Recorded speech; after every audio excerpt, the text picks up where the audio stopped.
चलिए भाई, पिछली क्लास के अंदर हम वैलेंस बॉन्ड थ्योरी की बात कर रहे थे, तो आज हम वैलेंस बॉन्ड थ्योरी में अब आगे कंटिन्यू करेंगे और एक नया टॉपिक पढ़ेंगे जिसका नाम है कैटेनेशन प्रॉपर्टी। क्या नाम है?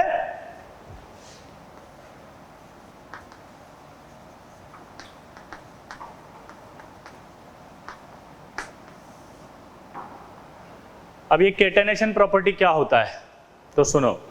कैटेनेशन प्रॉपर्टी का मतलब होता है चेन फॉर्मेशन प्रॉपर्टी। चेन मतलब होता है एक एटम के बाद दूसरा एटम, फिर तीसरा एटम, चौथा एटम, पांचवा एटम, छठा एटम, सातवां एटम, ऐसे करके एक साथ जुड़ते चले जाएं वो। That is called chain formation property, और उसी चेन फॉर्मेशन प्रॉपर्टी को कहते हैं bond energy. Chain formation property के लिए इन एटम्स के बीच की जो बॉन्ड की स्ट्रेंथ है वो स्ट्रांग होनी चाहिए। बॉन्ड स्ट्रेंथ स्ट्रांग कब होती है? जब बॉन्ड एनर्जी ज़्यादा रिलीज होती है। समझिए बात को? यानी कि वो किस पर डिपेंड करेगी? ये बॉन्ड एनर्जी पर भी डिपेंड करेगी। ठीक है, तो कैटेनेशन प्रॉपर्टी जो होती है वो डायरेक्टली प्रोपोर्शनल टू होती है किसके?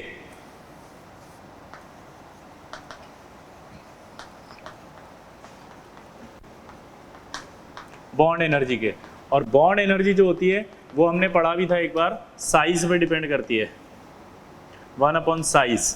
और साइज हमेशा डोमिनेटिंग फैक्टर होता है। साइज हमेशा क्या होता है? Dominating factor. साइज हमेशा क्या होता है? Dominating factor. तो बॉन्ड एनर्जी जो होगा एक और फैक्टर पे डिपेंड करता है, और वो डिपेंड करता है आपका लोन पेयर रिपल्शन। लेकिन ये factor only for second period लगेगा।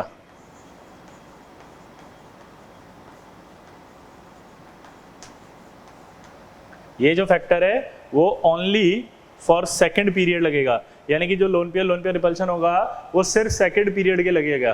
किसके लिए लगेगा? सेकेंड पीरियड के लिए ही लगेगा। किसके लिए लगेगा? Second period. क्लियर? और ये साइज वाला हमेशा लगेगा, लेकिन सेकंड पीरियड जब आएगा तो फिर साइज से नहीं देखेंगे उसको, उसकी जगह हम किससे देखेंगे उसको? लोन पेयर के रिपल्शन से। ठीक है, तो ये आपकी कैटेनेशन प्रॉपर्टी और उसके फॉर्मूले हो गए। अब इससे कैसे हम करेंगे वो मैं आपको एक्सप्लेन कर रहा हूँ एग्जाम्पल से। वापस से बोल रहा हूँ, कैटेनेशन प्रॉपर्टी का मतलब है chain formation property. Chain formation property का मतलब है एक एक करके एटम खूब सारे जुड़ते चले जाएं। जैसे ऑर्गेनिक में आपने पढ़ा होगा, सी सिंगल बॉन्ड सी आगे तक जाते हैं। तो सी आगे तक जा रहे हैं मतलब कार्बन की बॉन्ड बढ़ती जा रही है, हाँ या ना? तो कार्बन की बॉन्ड अगर बढ़ती जा रही है तो सी बॉन्ड आगे तक जाएगा। क्लियर? बोलो हाँ या ना? ठीक है, अब देखो आगे। तो बॉन्ड एनर्जी जो होगी वो कैटेनेशन प्रॉपर्टी के डायरेक्टली प्रोपोर्शनल होगी। यानी कि अगर बॉन्ड स्ट्रांग होगा तभी तो वो होल्ड करेगा इतने सारे एटम्स को। तो बॉन्ड स्ट्रांग होने चाहिए तभी कैटेनेशन प्रॉपर्टी ज़्यादा आएगी। तो इसलिए कैटेनेशन प्रॉपर्टी किस पर डिपेंड करेगी? बॉन्ड एनर्जी पे।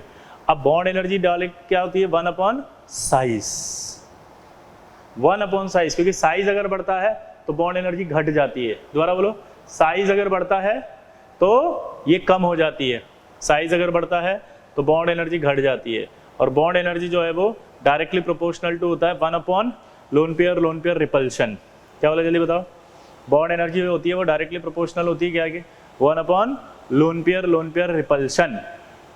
लेकिन ये लोन पेयर रिपल्शन सिर्फ सेकंड पीरियड पे लगाना है। पूछो क्यों? सेकंड पीरियड के एटम जो होते हैं उनका साइज छोटा होता है। साइज छोटा होता है तो वो पास होते हैं, तो पास होते हैं तो उनके जो लोन पेयर उनमें रिपल्शन आना शुरू हो जाता है। इसकी वजह से वो रिपल्शन आने से बॉन्ड एनर्जी कम होने लगती है। अब जैसे एग्जांपल से समझते हैं हम कि कैसे, आप कंफ्यूज नहीं होंगे। इससे पहले जब मैंने बॉन्ड एनर्जी या बॉन्ड स्ट्रेंथ बताई थी तो वो ऑर्बिटल की स्ट्रेंथ थी। ठीक है, यहाँ ऑर्बिटल की स्ट्रेंथ थी, और अब जो हम बता रहे हैं वो एटम्स की हैं। यानी जब एटम बॉन्ड बना रहा होगा, जैसे कार्बन जब 4 बॉन्ड बना रहा है तो वो आपसे पूछ रहा है कि सिंगल बॉन्ड की, इस बॉन्ड की एनर्जी या इस बॉन्ड की बॉन्ड एनर्जी आपको बतानी है।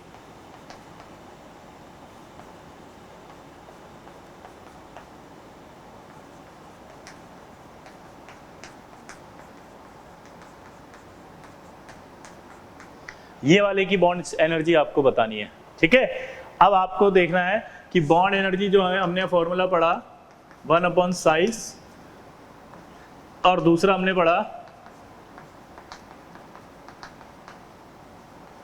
LP LP repulsion. दूसरा क्या पढ़ा हमने?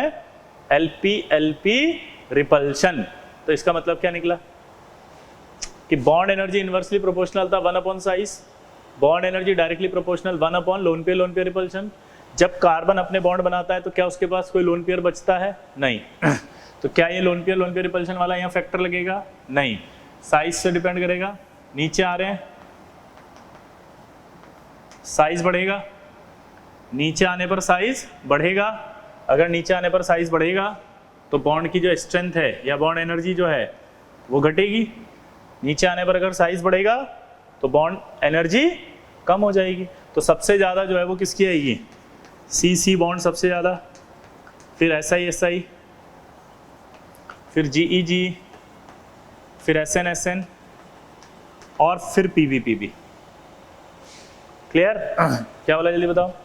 सी सी बॉन्ड सबसे ज़्यादा, फिर एस आई, फिर जी ई जी, फिर टिन टिन और फिर लेड लेड, ये सबसे ज़्यादा।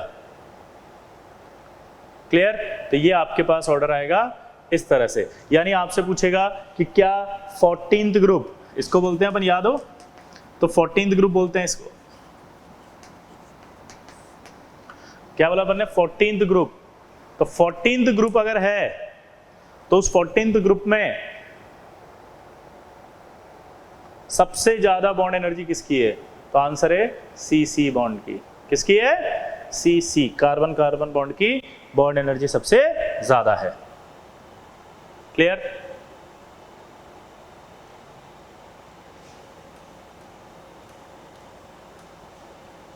अगला देखो, अगला जब नाइट्रोजन फैमिली की बात करते हैं तो नाइट्रोजन जब 3 बॉन्ड बनाता है तो एक लोन पेयर रहता है उसके पास।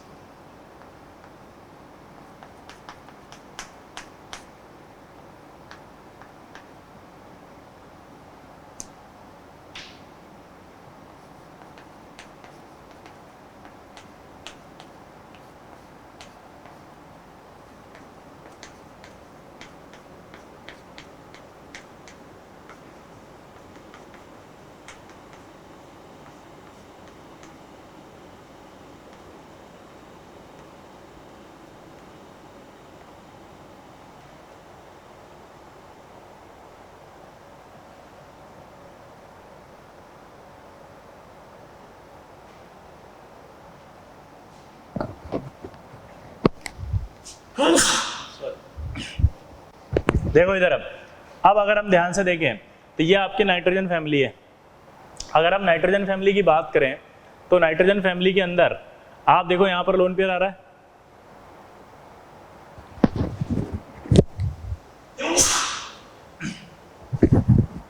यहां पर आप देखो नाइट्रोजन है, यहां फास्फोरस है, नीचे आने पर साइज बढ़ रहा है। तो अगर आप ध्यान से देखोगे तो यहां पर साइज बढ़ेगा, साइज बढ़ेगा तो बॉन्ड एनर्जी क्या होगी? कम होगी। आया ना? लेकिन अगर सेकंड पीरियड होता है तो अपन बॉन्ड एनर्जी किससे चेक करते हैं? लोन पेयर से। तो आप चेक करो यहाँ लोन पेयर रिपल्शन है क्या? इनको तो मैं मिटा देता हूँ क्योंकि इनमें तो सेम ऑर्डर आएगा। तो यहाँ देखोगे आप, तो इन दोनों में अगर आप ध्यान से देखो तो यहाँ लोन पेयर आ रहा है क्या सेकंड पीरियड में? हाँ। अगर लोन पेयर रिपल्शन आ रहा है तो क्या होगा? बॉन्ड एनर्जी कम। तो बॉन्ड एनर्जी इसकी कम आएगी, फास्फोरस वाले की ज़्यादा आएगी। और आप समझ भी सकते हो कि फास्फोरस वाले की ज़्यादा आएगी, लेकिन उसके बाद ऑर्डर वही चलेगा क्योंकि फिर सेकंड पीरियड में ही लोन पेयर का रिपल्शन काउंट होता है, बाकी में तो काउंट नहीं होता, तो बाकियों की एनर्जी कम आएगी। तो यानी अगर मैं बोलूँ नाइट्रोजन फैमिली में हाईएस्ट कैटेनेशन प्रॉपर्टी कौन रखेगा? क्वेश्चन पूछा है।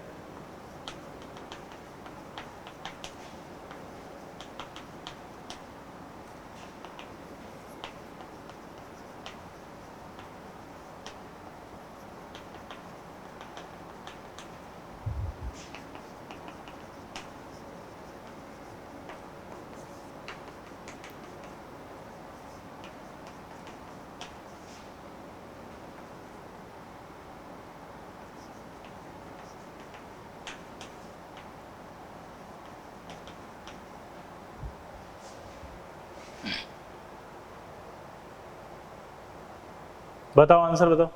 विच of the following bond has highest bond energy in 15th group? तो 15th ग्रुप में सबसे ज्यादा हाईएस्ट बॉन्ड एनर्जी किसकी आएगी? सेकंड वाले की। आया ना, बोलो, सेकंड वाले का आ गया। अब इसी तरह से अगर मैं यहाँ पर ऑक्सीजन की बात करूं तो ऑक्सीजन में तो 2 लोन पेयर आएंगे। सल्फर की बात कर लो, सल्फर में भी 2 लोन पेयर आएंगे। अब यहाँ पर फिर से देखो सेकंड पीरियड है, लोन पेयर रिपल्शन क्या है, ज़्यादा। सेकंड पीरियड में लोन पेयर रिपल्शन ज़्यादा होगा, बॉन्ड एनर्जी क्या होगी, कम। तो इन दोनों में से किसकी कम आएगी? फिर से एक सवाल आ गया।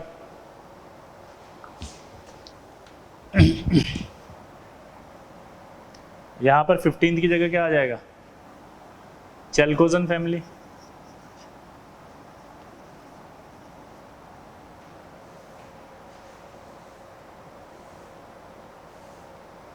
चैल्कोजन फैमिली में यहां क्या आएगा बताओ? सबसे पहले ओ sulphur sulphur,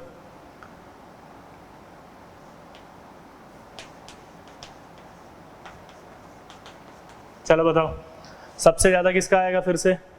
which of the following है highest bond energy in the chalcogen group? तो सल्फर की आएगी, सी की आएगी। अगर मैं इसकी जगह एक और ले लेता,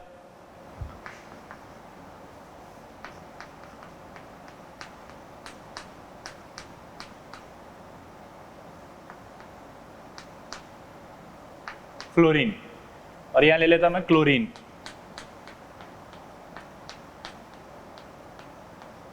ये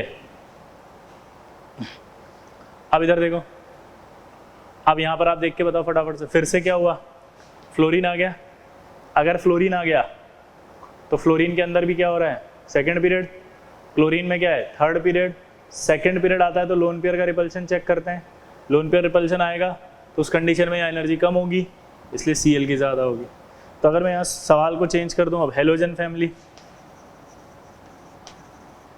यानी हेलोजन ग्रुप,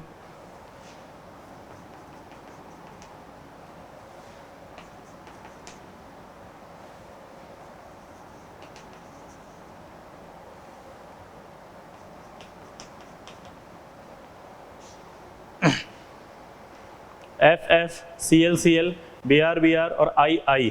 अब आप देखो सबसे ज़्यादा बॉन्ड एनर्जी किसकी आएगी, Cl Cl की। क्लियर?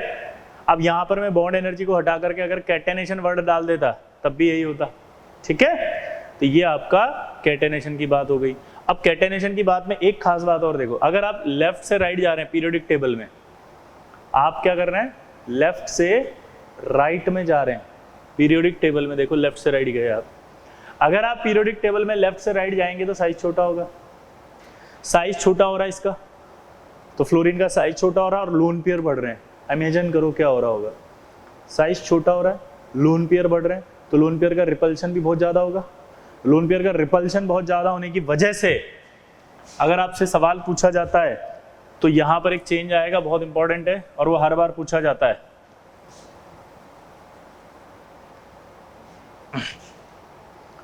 देखो क्या चेंज आएगा, वो आपसे पूछेगा ऑर्डर ऑफ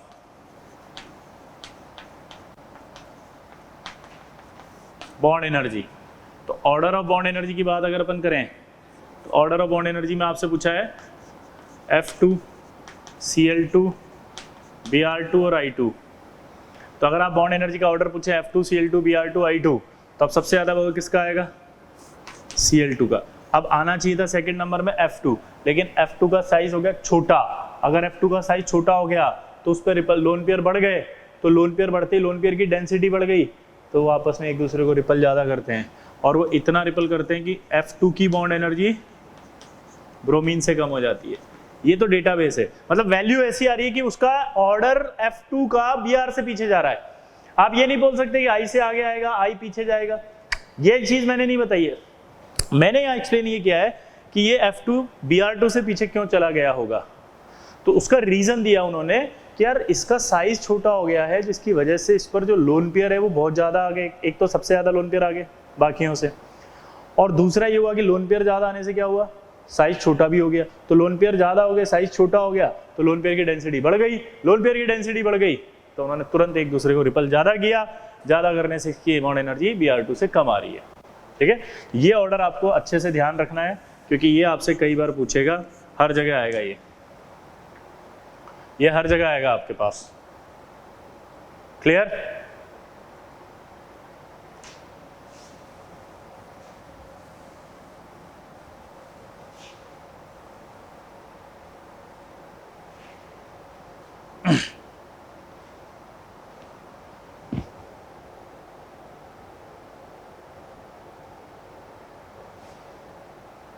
तो ये आपकी कैटेनेशन प्रॉपर्टी की बात हो गई, ठीक है। इसीलिए आप अगर ध्यान दें तो आपका सल्फर जो है वो S8 में जाता है, फास्फोरस P4 में जाता है। क्लियर? तो सल्फर S8 में जाने का रीजन उसकी कैटेनेशन प्रॉपर्टी है, और फास्फोरस का P4 में जाने का रीजन उसकी कैटेनेशन प्रॉपर्टी है। अगर आप पूरी पीरियोडिक टेबल की बात करें तो सबसे ज्यादा कैटेनेशन प्रॉपर्टी किसकी होगी? कार्बन की। क्यों?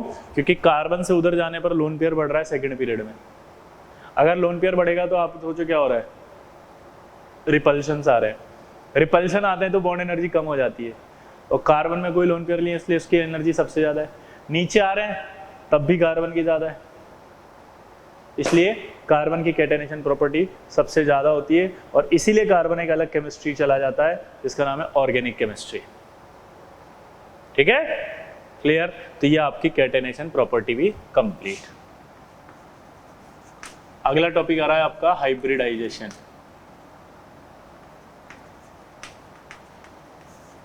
पुरुषोत्तम, जस्ट फॉर यू। खुश? पुरुषोत्तम बड़ा परेशान था, बोला साहब ऑर्गेनिक के अंदर मेरा हाइब्रिडाइजेशन आ रहा है, मेरे से हो नहीं पा रहा है, मैं बहुत कंफ्यूजन क्रिएट हो रहा है, थोड़ा कुछ कीजिए सर, समथिंग। आ गया हाइब्रिडाइजेशन। ठीक है? अब हाइब्रिडाइजेशन को समझना क्या हो रहा है।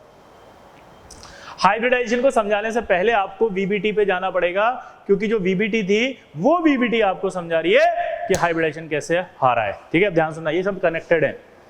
अब वीबीटी वालों ने सोचा कि हम अपना थ्योरी जो है समझाएंगे।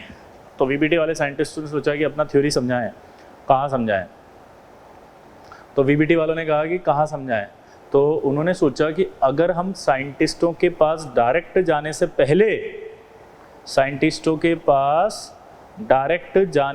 पहले, अगर हम कुछ इंटेलिजेंट लोगों के पास ये थ्योरी समझाएं तो जल्दी समझ में आएगी। अब इंटेलिजेंट लोग कौन? तो इंटेलिजेंट लोग पूरे वर्ल्ड में देखा तो इंडियंस। अब इंडिया में भी आप देखो तो बहुत बड़ा इंडिया था, तो इतने सारे इंडिया में कहाँ समझाएं? तो उन्होंने ढूंढा तो एक जगह आई जो सबसे इंटेलिजेंट लोग पाए जाते हैं, बिहार। क्योंकि बिहार एकमात्र ऐसा राज्य है जिससे सबसे ज़्यादा IAS RS सेलेक्ट होते हैं और IITians निकलते हैं। तो उन्होंने सोचा यार कि बिहार एक ऐसी जगह, वहाँ चलते हैं, वहाँ जाके हम समझाते हैं। अब वहाँ जाके समझाते हैं तो वहाँ जाके समझाने के लिए उन्होंने अपने बाबूजी से संपर्क किया। बाबूजी बड़े खुश, दिल एकदम गार्डन, बोला हमारे बच्चे को साला समझाने के लिए आए, वो भी फॉरेनर साइंटिस्ट, आ जाओ। वीबीटी वालों को बिठा दिया स्टेज पे, बच्चों को बिठा दिया नीचे, बोलो बेटा समझो। वीबीटी वालों ने शुरू किया कि CH4 का फॉर्मेशन कैसे होता है। तो कार्बन की बात की उन्होंने कि देखो कार्बन के पास ये 2p2 इलेक्ट्रॉन 2 हैं। तो वीबीटी वालों ने कहा था कि अगर मान लो किसी के पास अनपेड इलेक्ट्रॉन सफिशिएंट नहीं है तो वो एक्साइड कर लेगा, अगर सफिशिएंट नहीं है तो वो एक्साइड कर लेगा। तो उसने क्या कहा कि यहाँ सफिशिएंट नहीं है तो एक्साइड करेगा, तो ये उसने एक्साइड कर लिया। क्लियर?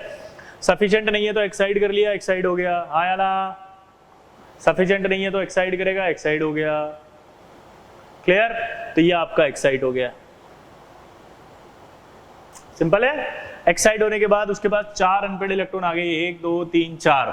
अगर ये 4 अनपेड इलेक्ट्रॉन आ गए तो दिमाग की बत्ती जल गई कि 4 बॉन्ड बना सकता है। तो 4 बॉन्ड बना सकता है। किसके साथ बनाना चाह रहा है वो? हाइड्रोजन के साथ बनाना चाह रहा है। किसके साथ बनाना चाह रहा है? हाइड्रोजन के साथ। अब ये हाइड्रोजन के साथ बॉन्ड बनाना चाह रहा है तो उसने देखा कार्बन अपना s ऑर्बिटल देगा, हाइड्रोजन भी s देगा। यहाँ ये कार्बन अपना कौन सा ऑर्बिटल देगा? p। तो ये कौन देगा? s। ये क्या देगा? p, ये s। ये कौन देगा? p, और ये क्या देगा? s। तो आप देख सकते हो ये आपका ps, ये आपका ps, ये आपका ps, और ये आपका ss। आया ना? दोबारा बोलो। ये आपका SS, ये आपका PS, ये आपका PS, और ये आपका PS। ये CH4 बन गया। CH4 बनते ही बाबूजी बड़े खुश की बोला यार क्या जबरदस्त समझाए बच्चा, एकदम बिल्कुल एकदम गार्डन गार्डन हो गया है। आइए अब आपको जो है वो माला पहनाते, स्वागत करते। बाबूजी ने माला पहना दी, गुलाब जामुन का डब्बा लेकर आए, गुलाब जामुन देने लगे। अचानक से जैसे ही गुलाब जामुन खिलाने लगे, एक बच्चा खड़ा हुआ, बोला गुलाब जामुन नीचे रख, पहले हमारा डाउट बताइए फिर गुलाब जामुन को हाथ लगाइए। क्या बोला? पहले हमारा डाउट बताइए फिर गुलाब जामुन को हाथ लगाइए। सारा क्लास सॉफ्ट, क्या बदतमीजी कर दिया बे। बीबीटी वाला ने बोला क्या डाउट है, बोलो। बोला सर एक बात बताओ, ये ओवरलैपिंग है SS, ये ओवरलैपिंग है SP। अभी आपने पिछली क्लास में यानी पिछले लेक्चर्स में बताया था कि SP ओवरलैपिंग की स्ट्रेंथ ज्यादा होती है, SS की कम होती है। पढ़ा था ना अपन ने, SS और SP अगर आता है तो P डायरेक्शनल कैरेक्टर है, इसलिए P वाले की स्ट्रेंथ ज्यादा होगी। तो इसका मतलब SP की स्ट्रेंथ ज्यादा होगी, SS की कम होगी। हाँ या ना? बीबीटी वाला ने कहा हाँ बिल्कुल होगी। क्या दिक्कत है, क्या प्रॉब्लम है साले? बोला अच्छा पक्का, 3 की स्ट्रेंथ अलग, 1 की स्ट्रेंथ अलग। कि हाँ पक्का, तो यानी कि 3 एक साथ एक एनर्जी लेके टूटेंगे और ये अलग एनर्जी लेगा? बिल्कुल हाँ। बच्चे ने कहा लेकिन सब मैं इसको तोड़ रहा हूं, तो इसको तोड़ने में जितनी एनर्जी खर्च हो रही है उतनी ही इसको तोड़ने में खर्च हो रही है, उतनी ही इसको तोड़ने में खर्च हो रही है, और उतनी ही इसको तोड़ने में खर्च हो रही है। यानी सबको तोड़ने में बराबर एनर्जी खर्च हो रही है। क्या बोला जल्दी बताओ? सबको तोड़ने में एनर्जी बराबर खर्च हो रही है। यानी यहां जितनी, मान लो 10 किलो जूल यहां तोड़ने में खर्च हुई, तो 10 यहां तोड़ने में होगी, 10 यहां तोड़ने में होगी, और 10 यहां तोड़ने में होगी।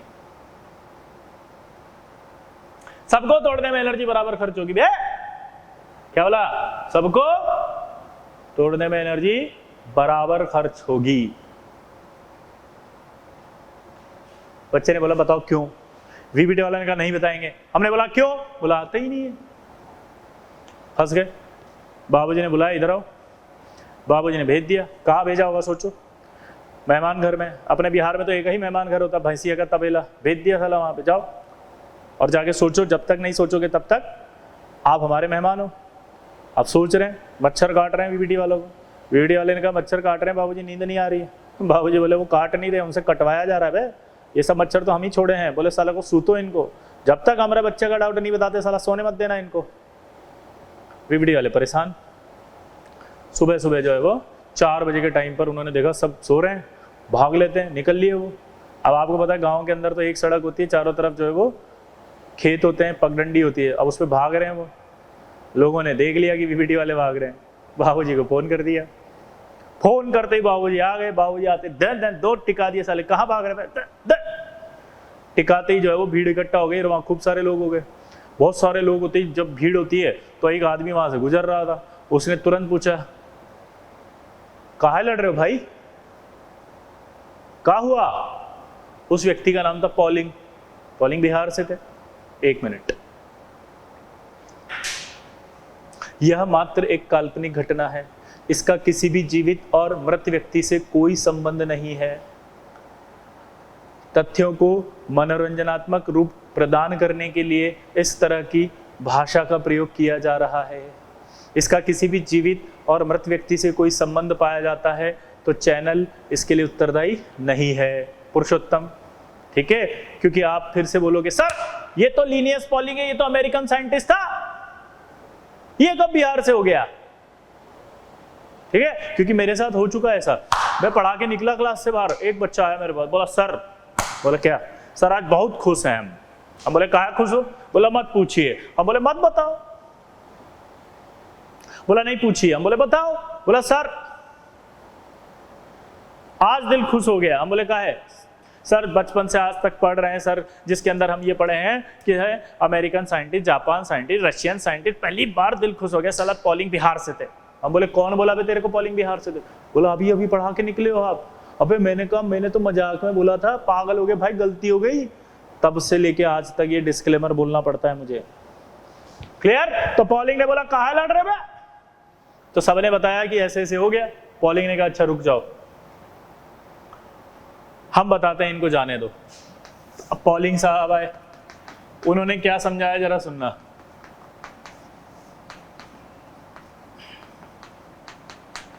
उन्होंने कहा कि जो CH4 है उस CH4 में ये कार्बन है और ये कार्बन अपना बॉन्ड बना रहा है, ठीक है। VBT के हिसाब से अगर 2 अनपेड है तो 2 ही बनाएगा, सफिशिएंट नहीं हो तो वह एक्साइड कर लेगा, तो ये एक्साइड हो गया। अब ये एक्साइड होने के बाद क्या करेगा, ये एक्साइड होने के बाद क्या करेगा, ध्यान से सुनना। इसको समझाने के लिए उन्होंने कहानी ली। उन्होंने कहा कि मैं एक बार जंगल से जा रहा था, जंगल से जब जा रहा था तो मुझे 4 दोस्त मिले थे।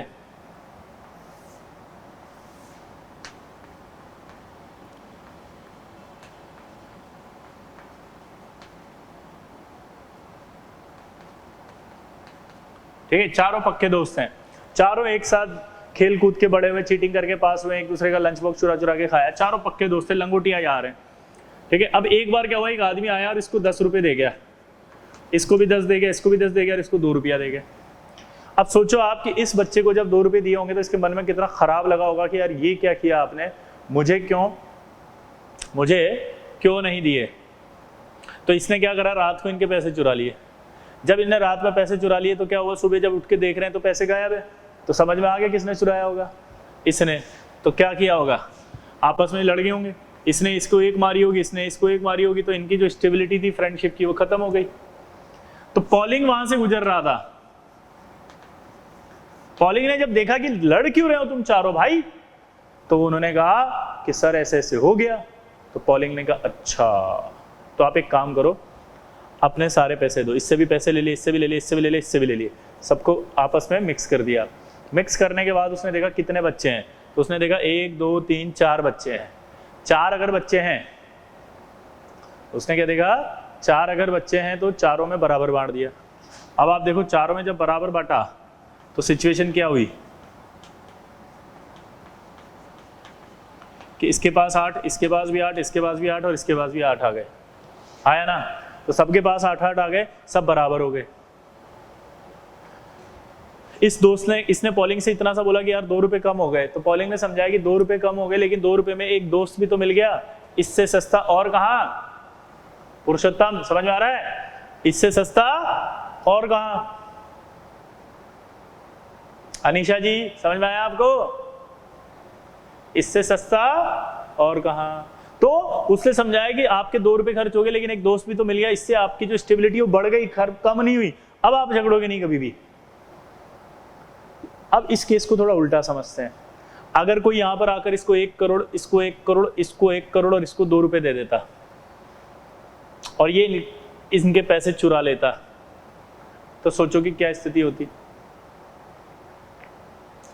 ये अगर चुरा लेता तो ये मारते इसको, पॉलिंग आता, पॉलिंग पूछता कि क्या प्रॉब्लम है, और पॉलिंग ये कहता कि तुम अपने पैसे दे दो, सबको मिक्स कर देता हूं।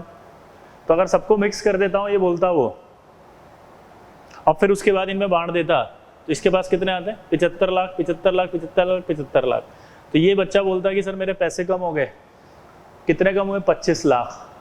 और पॉलिंग अगर ये स्टेटमेंट देता कि यार 25 लाख में एक दोस्त भी तो मिल गया, इससे सस्ता और कहाँ, सबसे पहले तीनों मिलके पॉलिंग को मारते हैं, बोले पगला गए साले, 25 लाख में ही दोस्त लेंगे, 25 रुपए का नहीं है साला, पहले 2 रुपए में मिला था इसलिए ले लिया, नहीं लेंगे, 2 रुपए से ज्यादा थोड़ी देंगे इसके लिए। इसका मीनिंग समझे, ये इंटरमिक्स तभी कर रहे हैं जब इनका एनर्जी गैप यानी इनके पैसे का डिफरेंस कम है। अगर गैप ज्यादा आ गया तो फिर ये आपस में मिक्स नहीं होते, ठीक है। अब यहां पर जो ये बच्चे हैं, इन बच्चों को आप मानेंगे ऑर्बिटल्स, इन पैसों को मानेंगे एनर्जी। अगर ये एनर्जी का गैप ऑर्बिटल्स के बीच में कम है तो ये पहले अपनी एनर्जी को इंटरमिक्स करते हैं, इंटरमिक्स करने के बाद नए ऑर्बिटल बनाते हैं, वो नए ऑर्बिटल हाइब्रिड ऑर्बिटल कहलाते हैं। ये हाइब्रिड ऑर्बिटल इस तरह से अरेंज होते हैं कि इनमें रिपल्शन सबसे कम हो, फिर ये हाइब्रिड ऑर्बिटल बॉन्ड बनाने जाते हैं। यानी पहले हाइब्रिडाइजेशन होता है, बाद में ओवरलैपिंग होती है। ये कॉन्सेप्ट होता है इंपॉर्टेंट, क्या कि बॉन्ड जब बनता है तो उस बॉन्ड फॉर्मेशन में क्या हुआ है, पहले हुआ है हाइब्रिडाइजेशन और फिर हुआ है ओवरलैपिंग। पॉली एटॉमिक मॉलिक्यूल्स में, डाई एटॉमिक में नहीं बोल रहा हूं, किस में बोल रहा हूं, पॉली एटॉमिक। पॉली एटॉमिक मतलब CH4 जैसा, कितने एटम है यहाँ, 5। H2 क्या है, डाई एटॉमिक। H2 में हाइब्रिडाइजेशन की जरूरत नहीं पड़ेगी, क्यों नहीं पड़ेगी अभी बता दूंगा। तो यहां पर आप देखो अगर इनके अंदर, तो आपको पता चला है कि अब ये आपस में इंटरमिक्स कर रहे हैं, तो उसने देखा ये 2s और ये 2p है, ये ऑर्बिटल्स ऐसे हैं जो सेम शेल के हैं। सेम शेल के ऑर्बिटल्स में जो एनर्जी का गैप है वो क्या आएगा, कम। सेम शेल में जो एनर्जी का गैप है वो क्या आएगा, कम। तो इसलिए आपस में क्या कर लेंगे, इंटरमिक्स। ये आपस में क्या कर लिया इन्होंने, इंटरमिक्स। अब ये 1s और 3p मिले, टोटल कितने ऑर्बिटल मिले, 4। तो उसने एक रूल दिया कि जितने भाई ऑर्बिटल मिक्स होंगे उतने ही नए ऑर्बिटल बनेंगे। क्या बोला, जितने ऑर्बिटल मिक्स होंगे उतने ही ऑर्बिटल नए बनेंगे। तो ये आपका sp3 है, ये sp3 है, sp3 और sp3। अब ये sp3 कैसे बनाया मैंने, एक s लिया और कितने p मिले, 3। तो एक s और 3 p मिले हैं तो क्या आएगा, sp3 sp3 sp3 और sp3। हाइब्रिड ऑर्बिटल जो होते हैं उनमें 2 लोब होती है ऐसे, एक बिग लोब और एक स्मॉल लोब।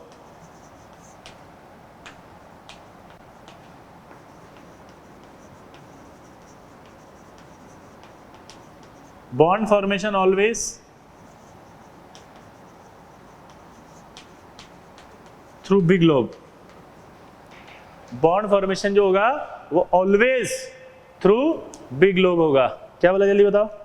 बॉन्ड फॉर्मेशन जो होगा वो ऑलवेज थ्रू बिग लोब होगा। ठीक है, तो बॉन्ड फॉर्मेशन हमेशा जो है वो बिग लोब यानी कि यहां से होगा। अब कितने ऑर्बिटल हैं, 4। अब ये चारों ऑर्बिटल जो हैं वो इस तरह से अरेंज होंगे कि इनमें रिपल्शन क्या हो, मिनिमम। तो इनमें रिपल्शन मिनिमम हो तो ये 4 ऑर्बिटल 1 2 3 और 4, ये टेट्राहेड्रल स्ट्रक्चर है।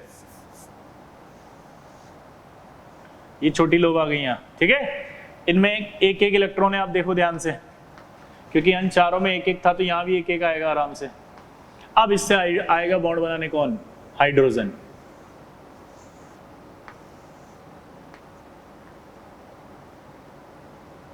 तो अब अगर ध्यान से देखो तो जो बॉन्ड बना वो ये बना। अब इसने कौन सा दिया अपना ऑर्बिटल, इसने ऑर्बिटल दिया अपना sp3, इसने s। इसने कौन सा दिया, sp3, इसने s। इसने कौन सा दिया, sp3, इसने s। इसने कौन सा दिया, sp3, इसने s। अब आप देखो इन चारों की ओवरलैपिंग, तो आपको पता चलेगा कि सारी ओवरलैपिंग स्ट्रेंथ इक्वल है। ये सारे के सारे जो है वो एक ही बॉन्ड है। देखो ये सारे के सारे एक ही बॉन्ड है, ये सारे के सारे एक ही बॉन्ड है, ये सारे के सारे एक ही बॉन्ड है, यानी कि चारों की बॉन्ड स्ट्रेंथ इक्वल आ रही है।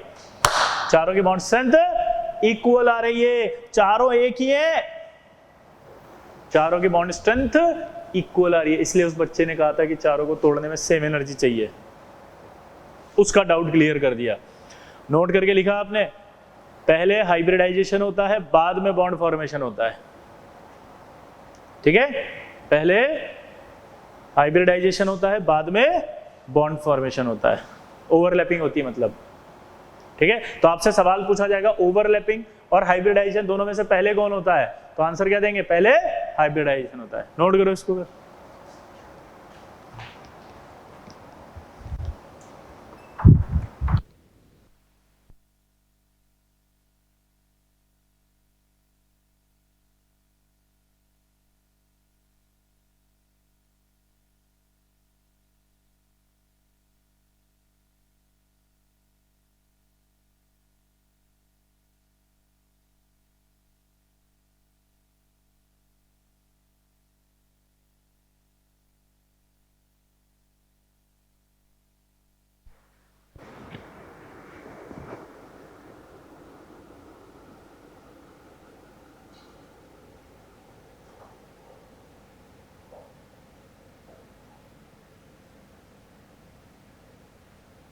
क्लियर। तो अब एक स्टेटमेंट आपसे पूछेगा,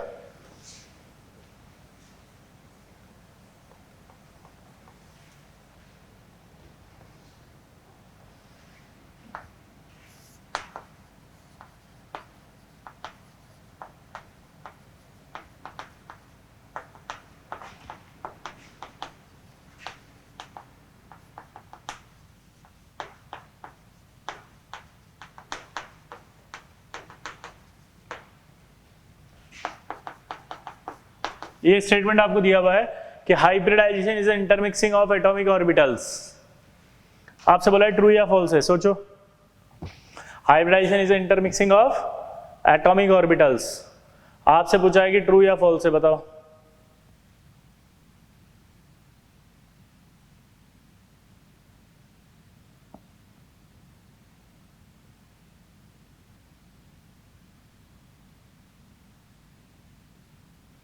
आंसर आएगा फॉल्स।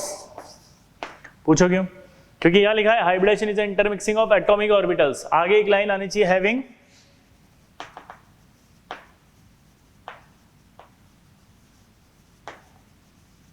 Less energy difference. क्यों? क्योंकि जब तक एनर्जी गैप कम नहीं होगा हाइब्रिडाइजेशन में नहीं जाएगा वो, ठीक है। जब तक एनर्जी का गैप कम नहीं होगा वो हाइब्रिडाइजेशन में नहीं जाएगा। जैसे अगर मैं आपसे बोलूं कि 6s और 2p, क्या ये हाइब्रिडाइज हो सकते हैं? नो। क्यों? एनर्जी का गैप बहुत ज्यादा है। 2s और 2p तो हो सकते हैं क्योंकि 2s और 2p का एनर्जी गैप कम है, लेकिन 6s और 2p नहीं हो सकते। तो ये स्टेटमेंट आपको ध्यान रखना पड़ेगा इससे कि गलत ना हो जाए, ठीक है। Hybridization is intermixing of atomic orbitals having less energy difference.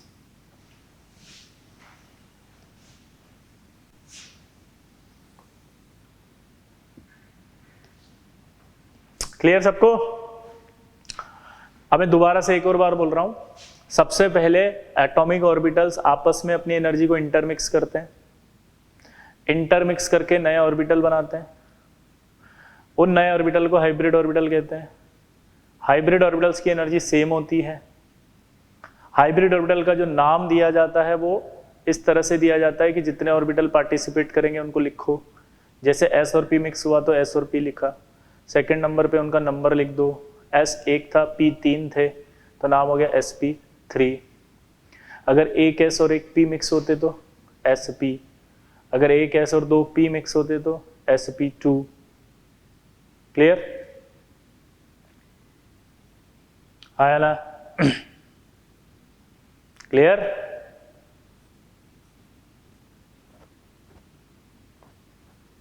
Fix. अब हर हाइब्रिड ऑर्बिटल में दो लोब होती हैं, एक बड़ी लोब एक छोटी लोब, सभी में आएगी, चाहे वो कोई सा भी हाइब्रिड ऑर्बिटल हो, ठीक है। हमेशा बॉन्ड फॉर्मेशन कहां से होगा? बड़ी लोब से।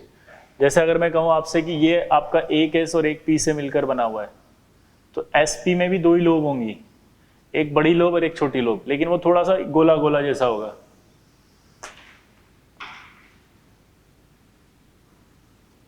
ये ऐसा होगा, और sp3 थोड़ा सा p जैसा होगा, ठीक है। तो यहां अगर एक स्टेटमेंट पूछा जाए कि all hybrid orbitals have same shape but different size, ठीक है ना। सभी हाइब्रिड ऑर्बिटल्स की शेप सेम होती है।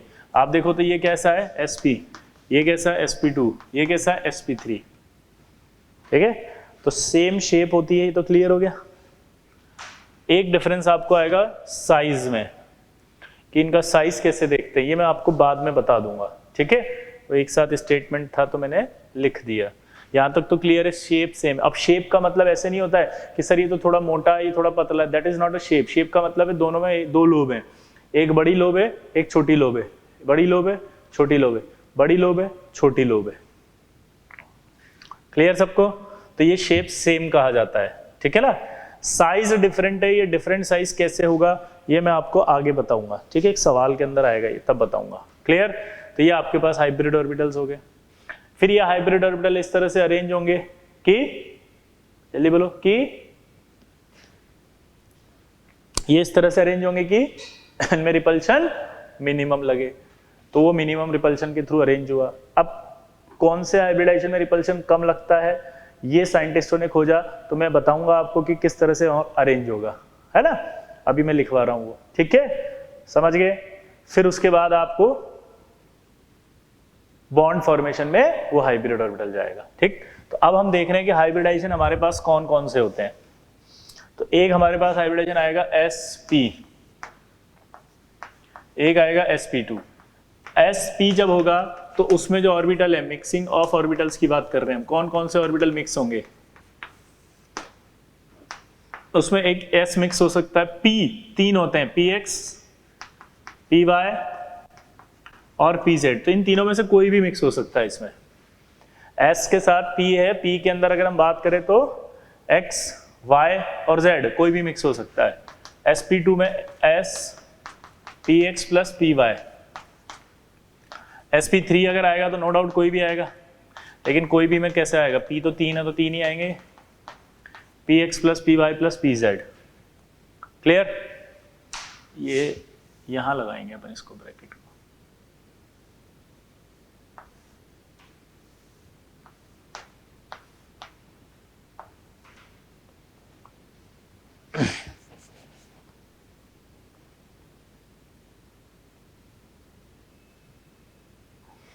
अगला हाइब्रिडेशन आता है अगर एक S, एक P और 3 P और एक D आ जाए।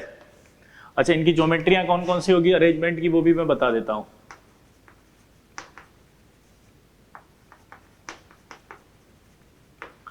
देखना जरा, sp अगर होगा तो उसकी ज्योमेट्री होती है लीनियर, यानी कि वो लीनियरली अरेंज होंगे दोनों ऑर्बिटल ताकि रिपल्शन मिनिमम हो। sp2 के अंदर होगा आपका ट्राइगोनल प्लेनर ताकि उनमें रिपल्शन मिनिमम हो।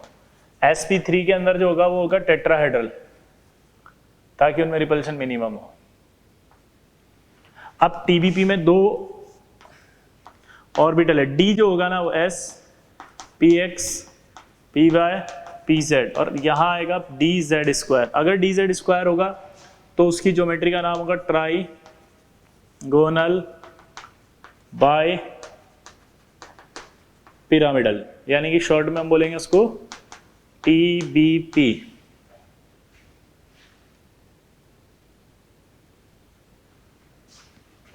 और अगर ये S, px, py, pz और dx square minus Y square mix होंगे तो फिर उसका नाम होता है स्क्वायर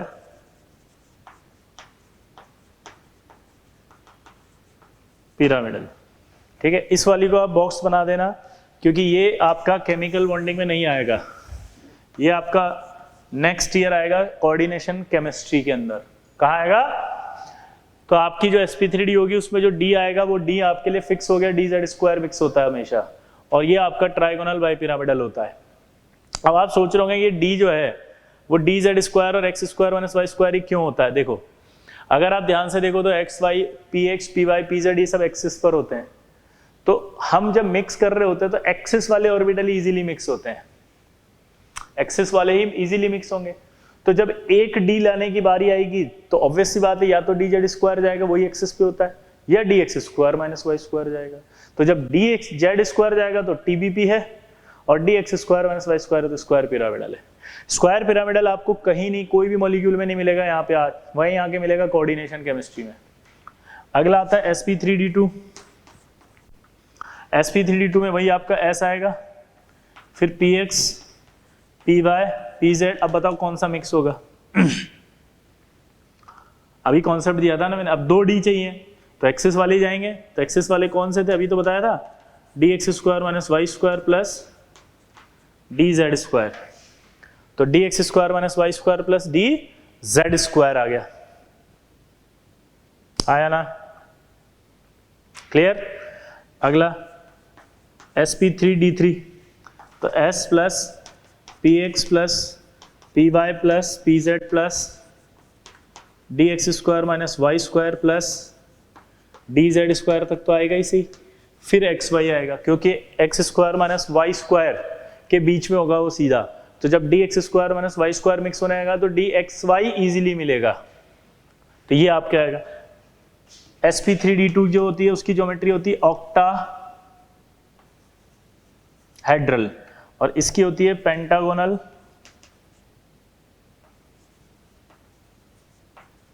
बाई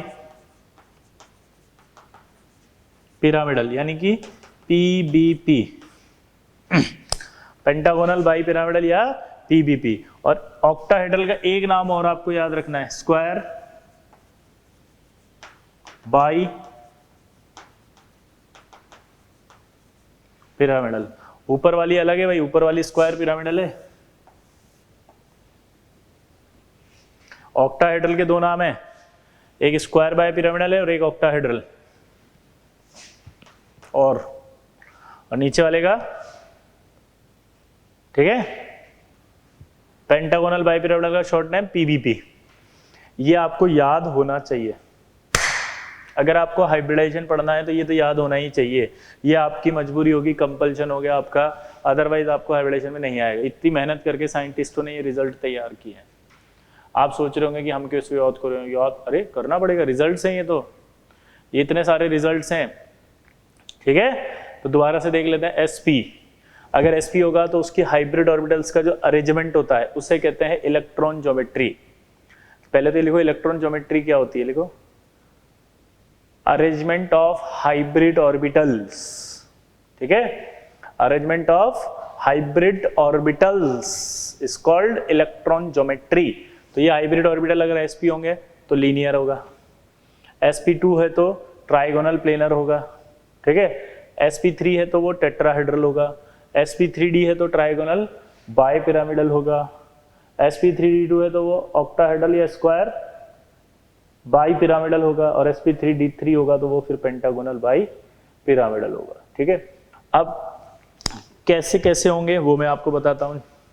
ठीक है, तो ये मिटा दो यहाँ। तो आप जब बनाओ तो ढंग से बनाना। एक और टेबल जैसे लीनियर, अब लीनियर में कैसे रेंज होगा वो देखते हैं अपन। जब वो लीनियर आएगा तो लीनियर में आएंगे दो ऑर्बिटल ऐसे, ये, और लीनियर जब होगा तो उसका जो एंगल आएगा वो आएगा 180। इस तरह से अरेंज होगा ये। क्लियर। लीनियर के बाद आता है आपका ट्राइगोनल प्लेनर। ट्राइगोनल प्लेनर में तीन ऑर्बिटल आएंगे, वो 1 2 3। ये तीन जो होंगे वो ट्राइगोनल प्लेनर होंगे और इनके बीच में आपस में एंगल आएगा 120। 1 2 3, 120 के तीन एंगल होंगे ये। ठीक है, अभी अपन ये बाद में करेंगे। ये आ गया। फिर आएगा टेट्राहेड्रल। टेट्राहेड्रल ऐसे अरेंज होगा 1 2 3 4, 1 2 3 4, इसका नाम टेट्राहेड्रल। टेट्राहेड्रल को शॉर्ट में टीडीबी बोल देते हैं। फिर आया आपके पास पेंटागोनल यानी कि पीबीपी। पीबीपी में जो अरेंजमेंट होगा वो ऐसे होगा, ऊपर नीचे, और ये आपका 1 2 और ये 3। ये 3 तो 120 पर होंगे, ये तो 109.5 होता है। इसके अंदर देखना ध्यान से, ये 3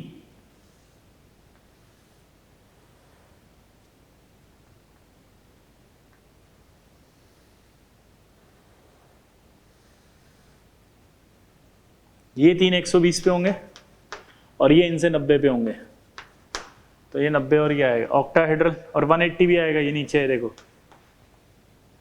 फिर आया आपका ऑक्टाहेड्रल, इधर ले लेते हैं।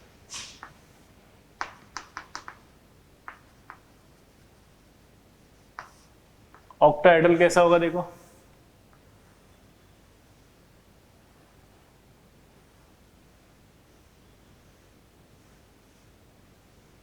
ये ऑक्टाहेड्रल हो गया, इसमें सभी का एंगल 90 होता है। फिर आया आपका पेंटागोनल बाइपिरामिडल, ये टीपीपी था यार। ट्राइगोनल बाइपिरामिडल, ये पेंटागोनल बाइपिरामिडल।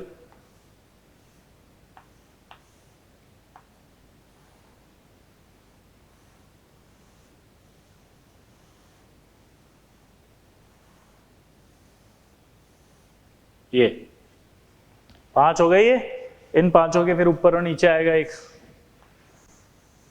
1 2। ठीक है, यहां पर जो एंगल आएंगे ये आपस में 72 के हैं और ये एंगल 90 का है क्योंकि प्लेन में है, और 180 का भी अपोजिट है। तो एंगल की टेंशन नहीं लेंगे। जिन बच्चों को एंगल में डाउट आ रहा है ना, वो परेशान ना हो, अगले लेक्चर में पूरा एंगल समझाया जाएगा अच्छे से।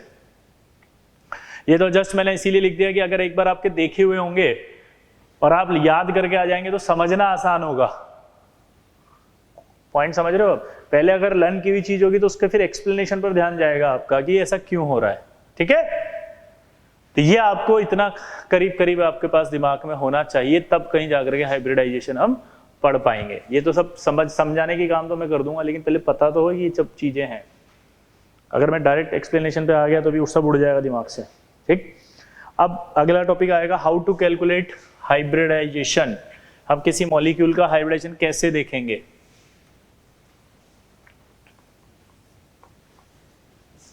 तो देखो, हाइब्रिडाइजेशन निकालने का एक सिंपल फॉर्मूला होता है टोटल हाइब्रिड ऑर्बिटल। इसका पूरा नाम क्या है? टोटल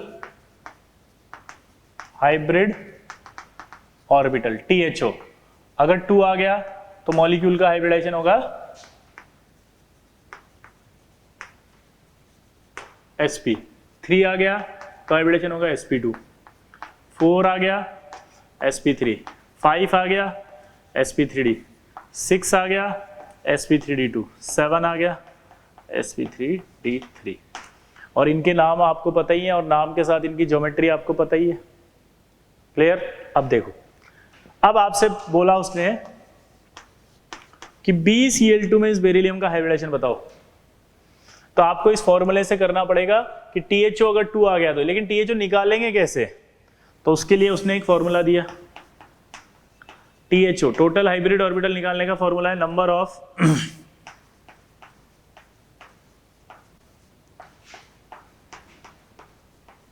सिग्मा बॉन्ड प्लस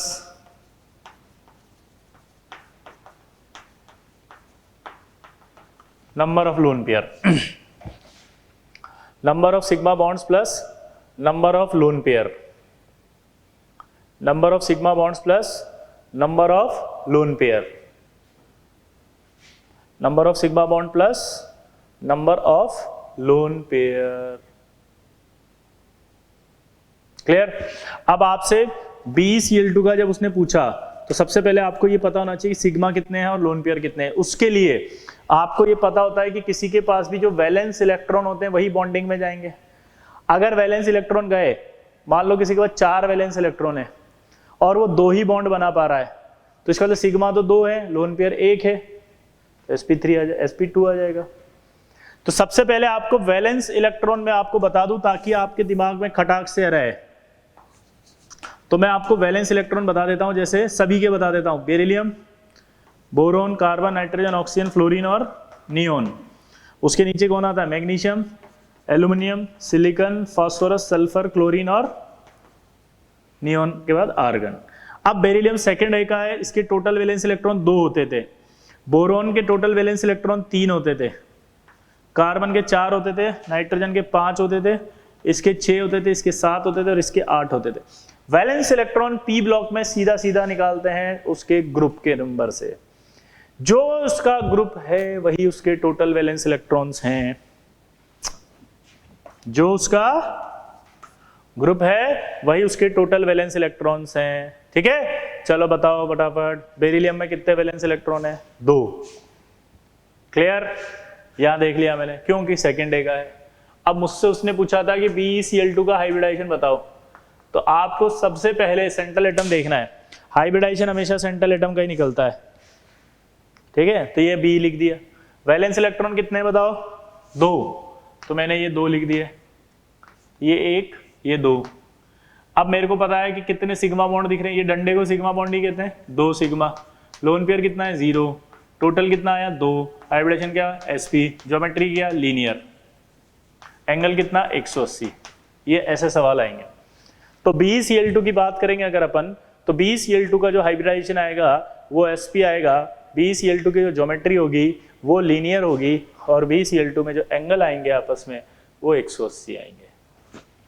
पुरुषोत्तम, समझ में आ रहा है? नोट कर लो इसको फटाफट।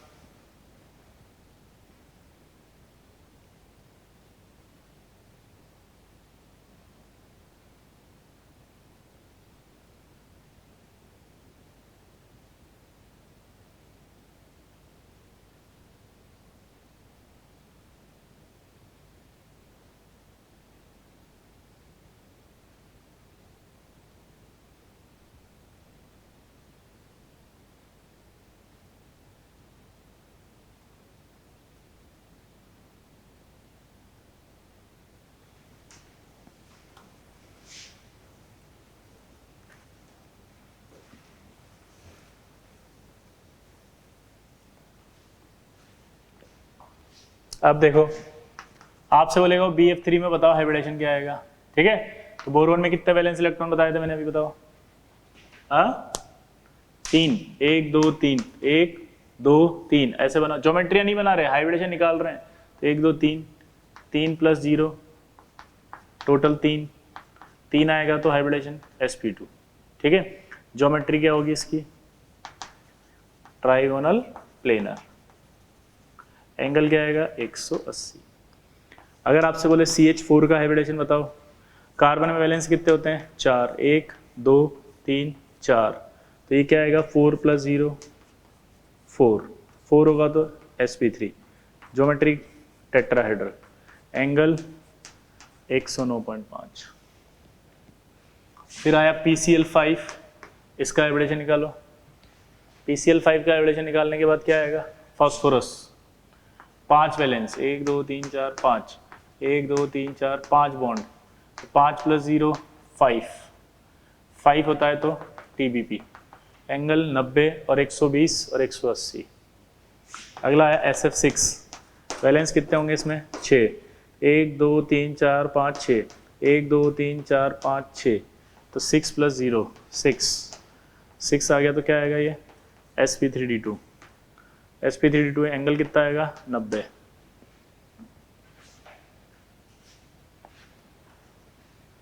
अगला आ गया IF7, आयोडीन के पास कितने वैलेंस है 7, कितने वैलेंस है 7, तो फ्लोरीन भी कितने हैं 7, 1 2 3 4 5 6 7, तो 7 + 0 7 आएगा तो हाइब्रिडेशन sp3d3।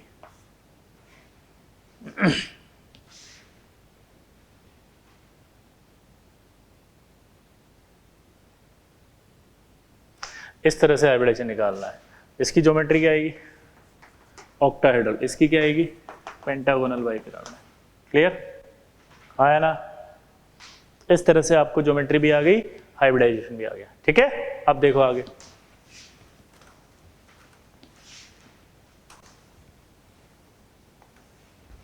अब अगर मान लो ऐसे दे दिया उसने NH4+ निकाल के बताओ, तो जब कैटायन आ जाए तो आपको क्या करना है, जैसे नाइट्रोजन के पास वैलेंस इलेक्ट्रॉन कितने थे पहले 5, नाइट्रोजन के पास वैलेंस इलेक्ट्रॉन कितने थे 5, एक प्लस आ गया तो कितने रह गए 4। आपको सीधा प्लस आते एक घटा देना है वैलेंस इलेक्ट्रॉन, 2 प्लस आए तो 2 घटा देना। हाइड्रोजन कितने हैं 4, 4 + 0 4, हाइब्रिडेशन sp3 टेट्राहेड्रल, एंगल 109.5, ठीक है। अगर मान लो माइनस आ गया, जैसे आ गया HCF5-, तो आपको कुछ नहीं करना, माइनस आते तो ऐड कर देना, ऐड कर दो। 5 में से माइनस हो गया, 8 थे इसके पास, 8 में से एक और जुड़ गया तो 9 हो गए, 5 हैं तो 1 2 3 4 5, 2 लोन पेयर, तो 5 + 2 7, sp3d3। अब इसकी ज्योमेट्री क्या आएगी वो मैं अगली क्लास में बताऊंगा, क्योंकि यहाँ एक लोन पेयर है। तो ये सारी वेस्पर से आती है ज्योमेट्री की। अगर किसी हाइब्रिड ऑर्बिटल में एक लोन पेयर 3 बॉन्ड पेयर हो जाए तो क्या होगा, 2 लोन पेयर 2 बॉन्ड पेयर हो तो ज्योमेट्री क्या होगी, ये अगली क्लास में आएगा। क्लियर है, वो पूरी टेबल बनवाऊंगा मैं, ठीक है। तो अभी ये डाउट नहीं लाना, अपने को सिखा रहे हैं, अभी खत्म नहीं हो गया। अब अगर मान लो आपका जैसे NO2+ आ गया, तो आपको क्या करना है, नाइट्रोजन कितने होते हैं वैलेंस 4, 5 होते हैं, 4 रह गए। ऑक्सीजन, अब यहाँ ऑक्सीजन जब भी आए तो ये हमेशा ध्यान रखना ऑक्सीजन डबल बॉन्ड से जुड़ता है। तो ऑक्सीजन अगर डबल बॉन्ड से जुड़ेगा तो ये डबल बॉन्ड जोड़ दिया आपने, डबल बॉन्ड से जुड़ गया और प्लस यहाँ आ गया। तो अब आप देखो पाई बॉन्ड को हम कभी भी नहीं लेते हाइब्रिडाइजेशन में। अब डाउट आएगा क्यों नहीं लेते, वो मैं आपको नेक्स्ट अगली क्लास में बताऊंगा। मैं हाइब्रिडेशन पहले पढ़ा देता हूँ, फिर उसकी डेप्थ समझा दूंगा आराम से, ठीक है ना, क्योंकि अभी समझाने बैठूंगा तो समझ में आएगा ही नहीं पहले तो। क्लियर। तो यहाँ आपका कितना आ गया सिग्मा बॉन्ड 2, लोन पेयर तो ही नहीं 0, तो 2 आएगा, 2 आएगा तो हाइब्रिडेशन क्या आएगा sp, ठीक है। अगर यहीं पर मैं आपको NO3- दे देता तो नाइट्रोजन में वैलेंस कितने होते हैं 5, एक और आ गया तो कितना हुआ 6। ऑक्सीजन डबल बॉन्ड से जुड़ता है, जोड़ दो, जुड़ गया। अब कितने सिग्मा है, 1 2 3, 3 सिग्मा होते तो sp2। अब आपको एक डाउट हो रहा है कि सर आपने नाइट्रोजन पर 6 बॉन्ड बना दिए, नाइट्रोजन तो 6 बॉन्ड बनाता ही नहीं है, बॉन्ड तो बना ही नहीं रहे, हम तो हाइब्रिडेशन कैलकुलेट कर रहे हैं, हाइब्रिडेशन होने के बाद बॉन्ड बनता है, ठीक है। तो ये जो बॉन्ड ऐसे ऐसे दिख रहे हो इनसे आप कंफ्यूज मत होना, क्योंकि ये स्ट्रक्चर्स नहीं बना रहे हैं, ये एक हाइब्रिडेशन निकालने का तरीका है। It is not a rule, it is not a concept, it's just a trick. ये भी मैं प्रूव कर दूंगा, तो अभी आप इस पे दिमाग नहीं लगाएंगे, अभी आप सीखते जाओ, हाइब्रिडेशन निकालना आ रहा है आपको, ठीक है।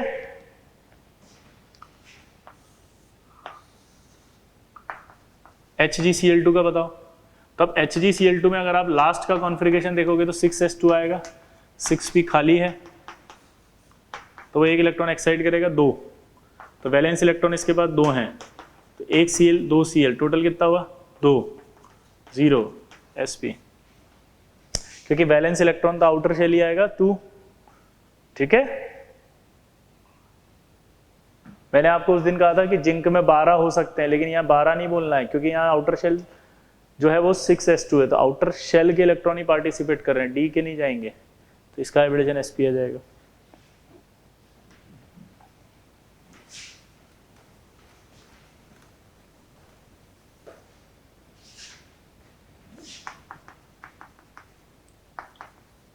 HCF2 का निकाल लो,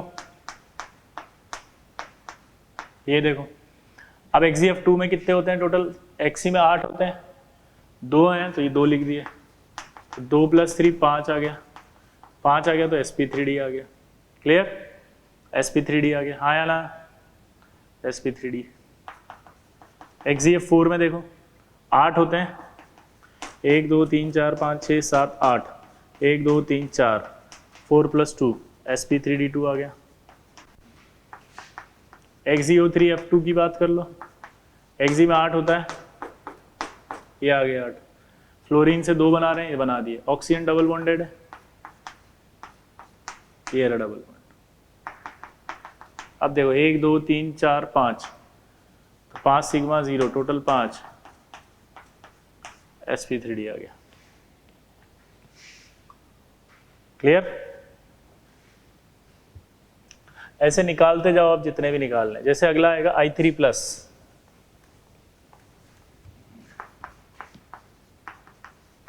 I3+ का कैसे निकालें। अब यहाँ आपको डाउट ये आ रहा है कि 3 एटम है, I3 3 है ना, 3 में से कोई एक तो सेंट्रल एटम होगा ना, तो आप उस एक को सेंट्रल एटम मान लो। उसके बाद आयोडीन में वैलेंस कितने होते हैं, 7, हेलोजन का है ना ये, 7 होते हैं, तो 7 आ गया। अब 7 आने के बाद 1+ आएगा तो 6 रह गए, और कितने आयोडीन है, 2 आयोडीन एक्स्ट्रा जुड़ रहे हैं, तो 2 बॉन्ड हो गए, तो 2 + 2 4 हो गया, 4 मतलब sp3 हो गया, 2 + 2 क्या हो गया 4, और 4 आ गया मतलब sp3, ठीक है। अब आप I3- का खुद निकालो, जैसे मैंने सिखाया I3+, ट्राई करो।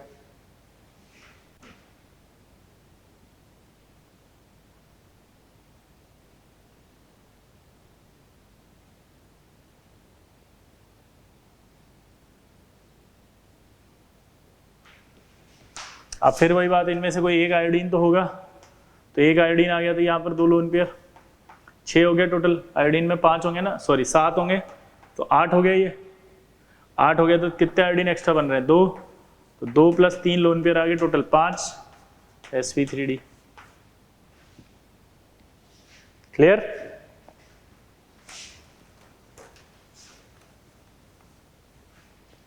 अब आपको मैंने ऑर्गेनिक केमिस्ट्री का बॉन्ड लेंथ पढ़ाया था ऐसे, और इलेक्ट्रोनेगेटिविटी जो है वो मैंने बताया था कि हाइब्रिड ऑर्बिटल्स पे भी डिपेंड करती है, तब मैंने वहां पर लिख दिया था हाइब्रिडाइजेशन इनका, और आपसे प्रॉमिस किया था कि मैं आपको बताऊंगा इनका हाइब्रिडाइजेशन क्या होगा। आप बताओ इसका हाइब्रिडेशन क्या होगा।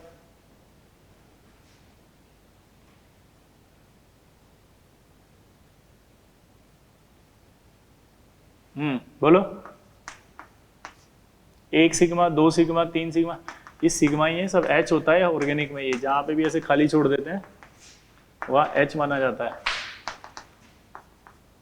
ये देखो कितने सिग्मा है यहाँ पर, 1 2 3 4, तो sp3, इसका बताओ 1 2 3 4 sp3, इसका बताओ 1 2 3, क्या आएगा sp2, 1 2 3 क्या आएगा sp2, 1 और 2 क्या आएगा sp, 1 और 2 क्या आएगा sp।